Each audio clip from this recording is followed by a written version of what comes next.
Now the third horse needs a lot of contrast because it's in the middle of the same color as the horse is. I mean, the background's the same color as the horse.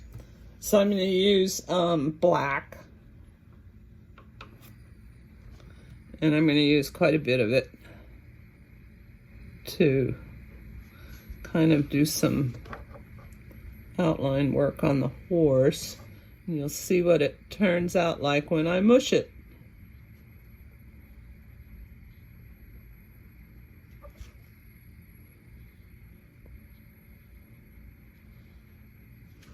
When I mush it, it might turn out to be a different colored horse.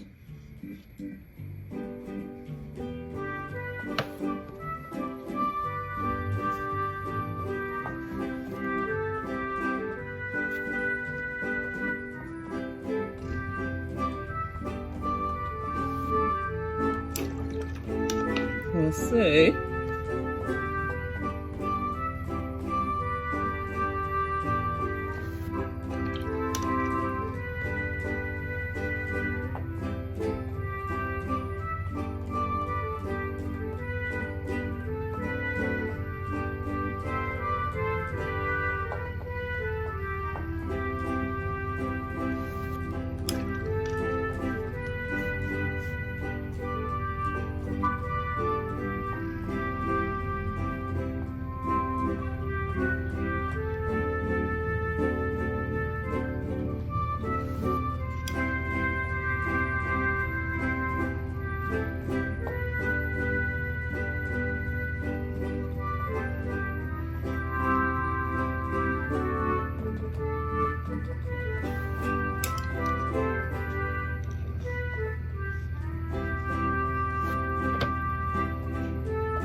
Now that horse stands out a lot more than it did, but I messed up the face, so we'll fix it. We'll just start dabbing.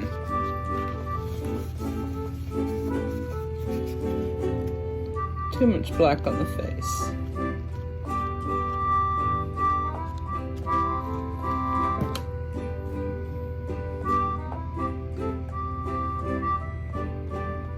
Okay, when that dries, I'll go back and put some more defining lines on it. But I love to let watercolor just run. You know, the nature of water is to flow. So hey, let it flow, see what happens. Now I have to wait for that to dry before I can do much more with it. But the one thing I can do right now, I can paint the hooves on the horses where the hooves show. It's just black paint, lamp black, it's called.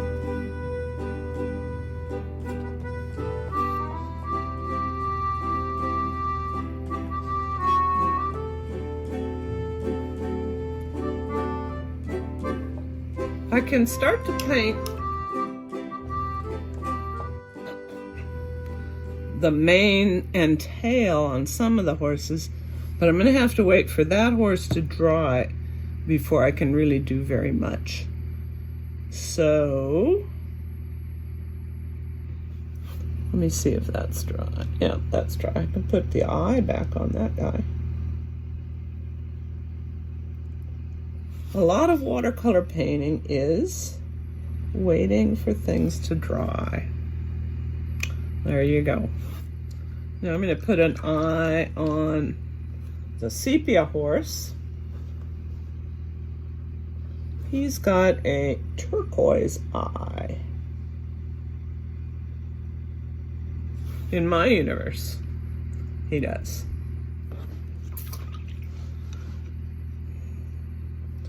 And they're all going to have black manes, but the manes and tails. But I'm going to use two different brushes to paint the tail of the turquoise horse, and the mane too. I'm going to use one that has black paint on it and one that has turquoise on it. So I'm painting the turquoise tail in.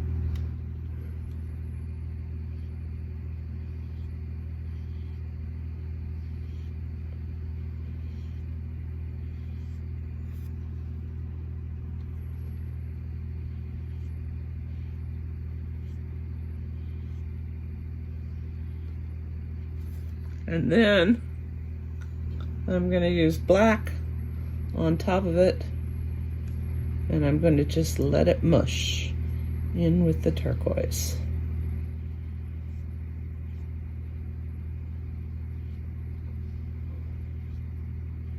Let the water flow. And that's the way it looks. Don't mush too much. You can ruin it. Okay. The next thing I can paint is I can actually paint the mane of the sepia horse.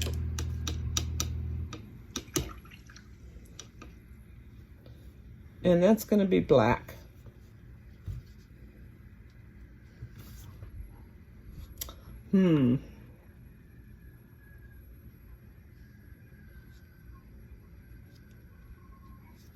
Just random brush strokes. Kind of just lay it down and pull it out. Now you can't have it going into the face of the turquoise horse, so you have to be careful about that.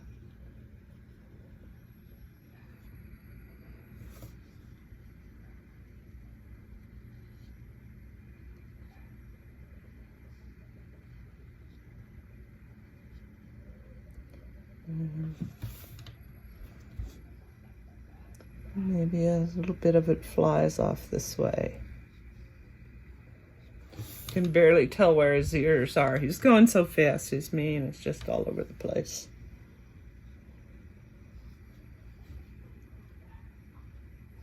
And just put a little bit of black on here. You really can't see it over the sepia.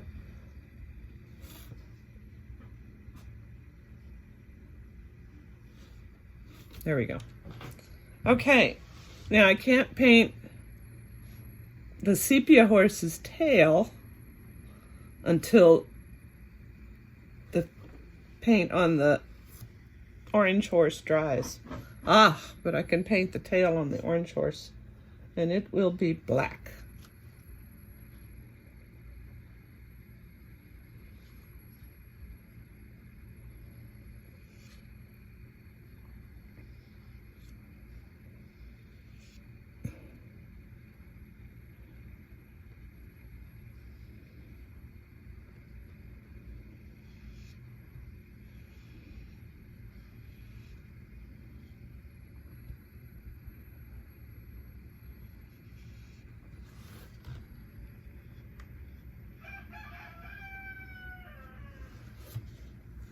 And I can start to paint, I guess I can paint the mane on the orange horse. There we go. And again, just kind of lay your brush down and fling it out.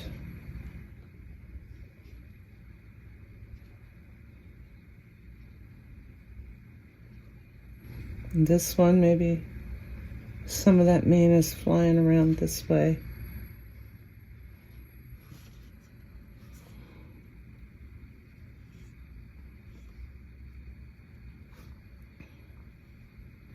Into his face.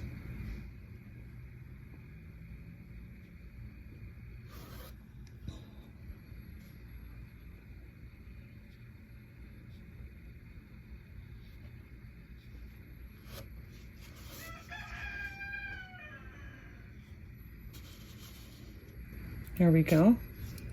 And I think we'll have a black eye on him.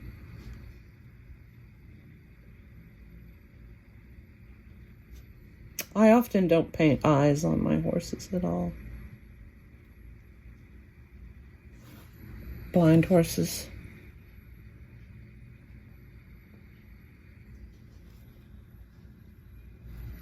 We can start painting the mane on the turquoise horse. First, a little turquoise. Ooh.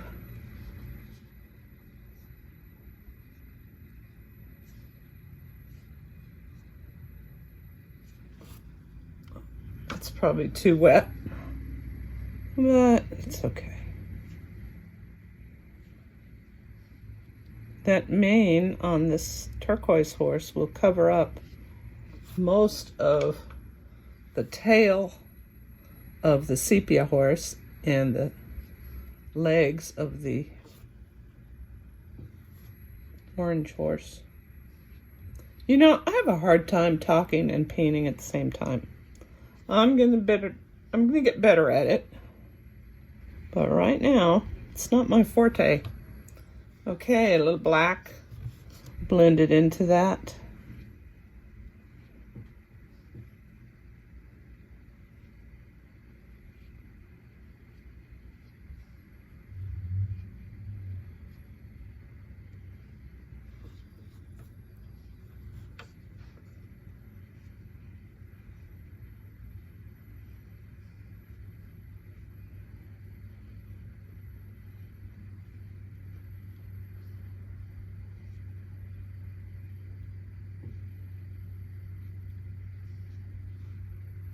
There we go. And then this horse has to have a little bit of the mane flying around the other way.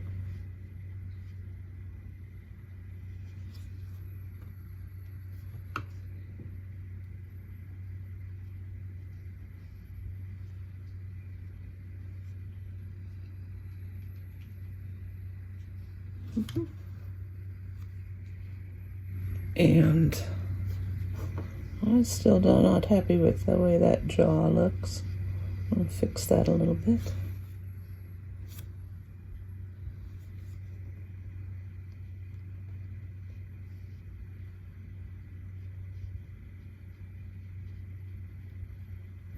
Okay. And then the part of the mane that's between the ears and comes onto the face is called a forelock. So I'm going to paint that in turquoise to start with, and then add black.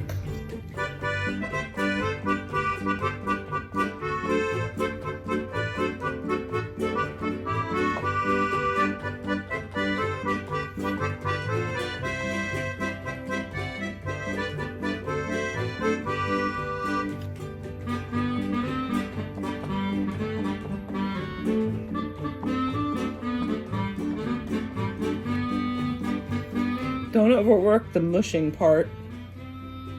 Just let it flow. Okay, now we have some horses here. And I have to go back and see what else I want to do. Okay, the jaw of the orange horse is not as I like it.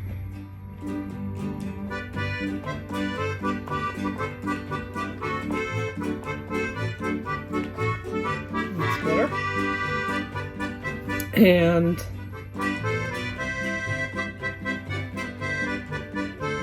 okay.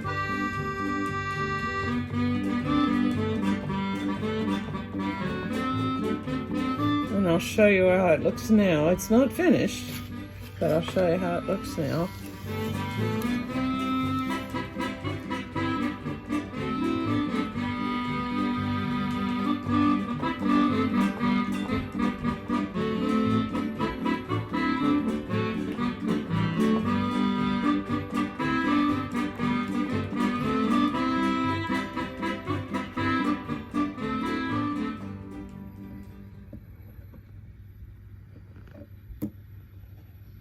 There it is.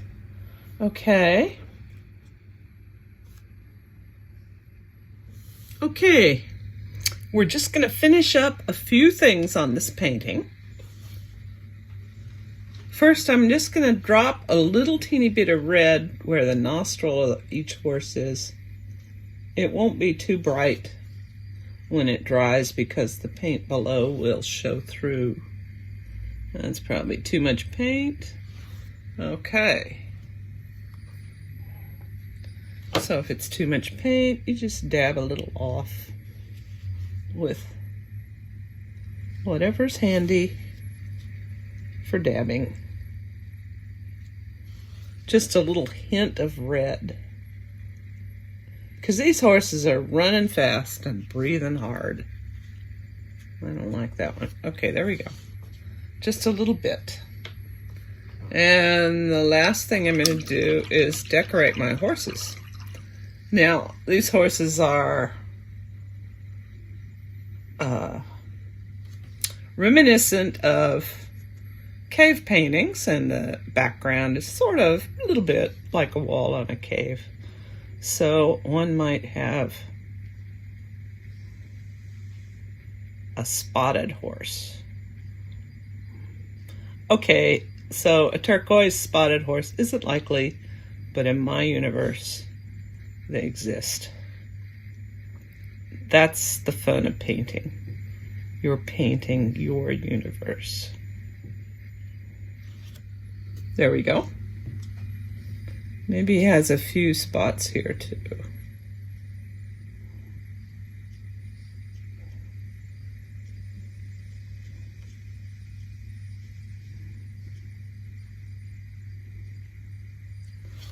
There we go. And I thought about highlighting the mane of the sepia horse, this one, but I decided not to. I like the way it looks just like that. So we'll give him a little decoration.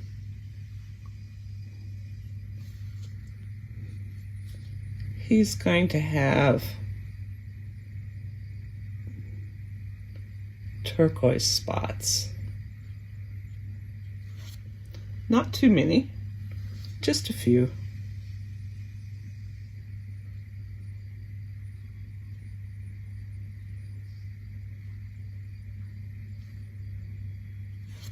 There we go.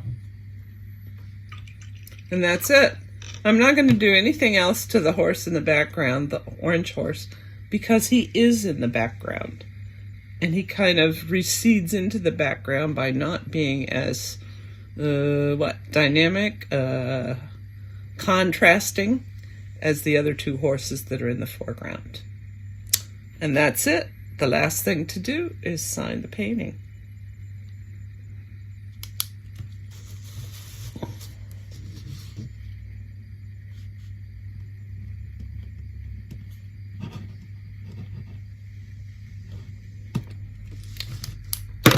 And I'll take a picture of it, a better picture so you can see it right side up, and show it at the end of this video. In the next video, I'm going to show you how to get a subject that you want to paint, such as a horse, onto your paper, onto your watercolor background, if you don't know how to draw it already, okay? I've been drawing horses for a long time, so it comes easy for me, but not everybody has. So if you want to learn how to draw it, I'll show you. Here's the finished painting, folks.